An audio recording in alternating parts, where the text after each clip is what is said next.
Hello guys, welcome back to my channel. இன்றைக்கி நம்ம காடை பெப்பர் ஃப்ரை தாங்க பார்க்க போகிறோம். வீட்டிலையே ரொம்ப சிம்பிளாக சீக்கிரமாகவே பண்ணிடலாம். வாங்க எப்படி பண்ணுறதுன்னு பார்க்கலாம்.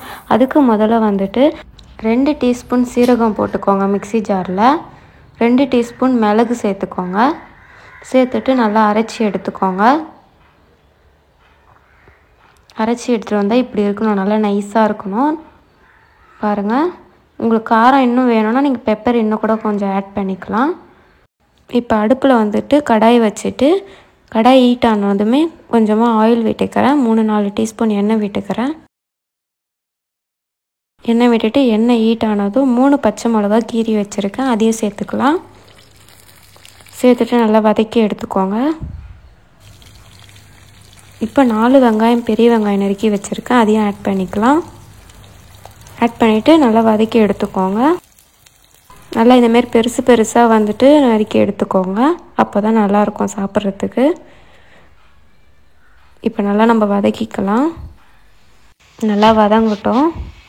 வதக்கிட்டே இருக்கும்போது நம்ம உப்பு சேர்த்து வதக்கிக்கலாம். உப்பு சேர்த்து வதக்கணுன்னா நம்மளுக்கு வந்து நல்லா சீக்கிரமாக வெங்காயம் நல்லா ப்ரௌனாக வதங்கி வரும், சீக்கிரமாக வெந்து வரும். இப்போ நான் வந்துட்டு ஒரு டீஸ்பூன் உப்பு சேர்த்துக்கிறேன்.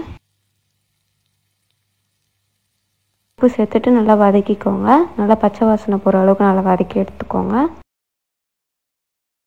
இப்போ வந்துட்டு கொஞ்சம் வதங்கினதுக்கப்புறமா 2 டீஸ்பூன் இஞ்சி பூண்டு பேஸ்ட் ஆட் பண்ணிக்கலாம். ஆட் பண்ணிவிட்டு நம்ம வதக்கி எடுத்துக்கலாம். இஞ்சி பூண்டு பேஸ்ட்டு பச்சை வாசனை எல்லாம் போகணும், அந்த அளவுக்கு நல்லா வதக்கி எடுத்துக்கோங்க.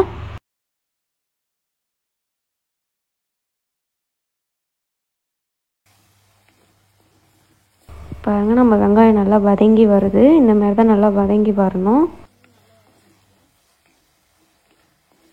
நல்லா கைவிடாமல் வதக்கிட்டே இருங்க. அவ்வளோதாங்க, வதங்கிடுச்சு நம்மளுக்கு வெங்காயம். இப்போ வந்துட்டு 3 தக்காளி, நான் பெரிய தக்காளி நறுக்கி வச்சுருக்கேன், அதையும் நம்ம ஆட் பண்ணிக்கலாம். ஆட் பண்ணிவிட்டு நல்லா வதக்கிக்கலாம். தக்காளி நல்லா குழைய வதங்கணும், அது வரைக்கும் நல்லா வதக்கிட்டே இருங்க, கை எடுக்காமல்.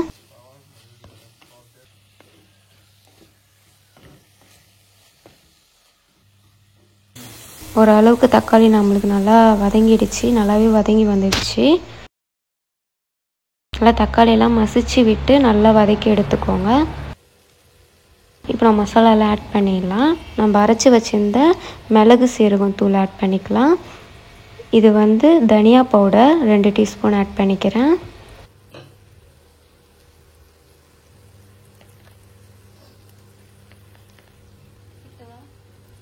அதுக்கப்புறமா ஒரு 1/2 டீஸ்பூன் வந்து மஞ்சள் தூள் ஆட் பண்ணிக்கிறேன்.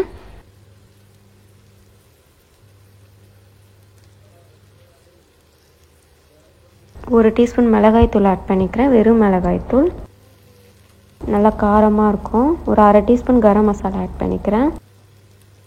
ஆட் பண்ணிவிட்டு நல்லா வதக்கி எடுத்துக்கோங்க. நல்லா கை விடாமல் வதக்கி எடுத்துக்கோங்க, அடி பிடிக்காமல்.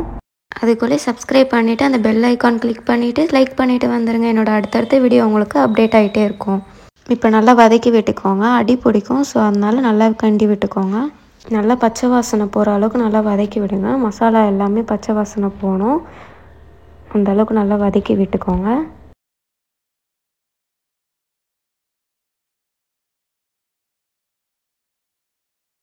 இப்போ நல்லா வதங்கிடுச்சு. இப்போ வந்துட்டு நான் 3 காடை வந்து கட் பண்ணி வச்சுருக்கேன், மஞ்சள் போட்டு நல்லா கழுவி வச்சுருக்கேன், அதையும் ஆட் பண்ணிக்கிறேன். எல்லாத்தையுமே ஆட் பண்ணிக்கோங்க. ஆட் பண்ணிவிட்டு நல்லா வதக்கி விடுங்க. மசாலா எல்லாமே கறியில் நல்லா வந்து டிப் ஆகணும். இப்போ நான் 2 கிளாஸ் தண்ணி விட்டுக்கிறேன், கறி நல்லா வேகிறதுக்காக. நல்லா கறியில் மசாலா நல்லா ஊறி நல்லா வெந்து வரணும். நம்ம தண்ணி ஊற்றிட்டு நல்லா வேக வச்சு எடுத்துக்கலாம். நல்லா கறியும் கிரேவியும் நல்லா கிண்டி விட்டுக்கோங்க, நல்லா புரட்டி எடுத்துக்கோங்க. நல்லா முங்கணும் கிரேவியில் கறி நல்லா. நம்ம கொதிக்க விட்டுடலாம். ஒரு 10 நிமிஷம் கொதிக்கட்டும். நல்லா கொதி வருது, நல்லா வேகட்டும். நல்லா கிரேவியாக நம்மளுக்கு திக்னஸாக வர ஆரம்பிக்கணும். தண்ணிலாம் வந்துட்டு ட்ரை ஆகணும், அந்த அளவுக்கு நல்லா கொதிக்க விடுங்க. அவ்வளோதாங்க, நம்மளுக்கு வந்து காடை பெப்பர் ஃப்ரை ரெடி ஆகிடுச்சு. என் சேனல் பிடிச்சிருந்துச்சின்னா சப்ஸ்கிரைப் பண்ணுங்கள், லைக் பண்ணுங்கள். நீங்களும் ட்ரை பண்ணி பாருங்கள். அவ்வளோ சூப்பராக டேஸ்ட்டாக வந்தது நம்மளுக்கு. ரெஸ்டாரண்ட் ஸ்டைலில் நம்ம வீட்டிலேயே செஞ்சிடலாம் காடை பெப்பர் ஃப்ரை. நீங்களும் ட்ரை பண்ணி பாருங்கள். இந்த வீடியோ உங்களுக்கு யூஸ்ஃபுல்லாக இருக்கும்னு நினைக்கிறேன். நெக்ஸ்ட் வீடியோவில் பார்க்கலாம். பாய்.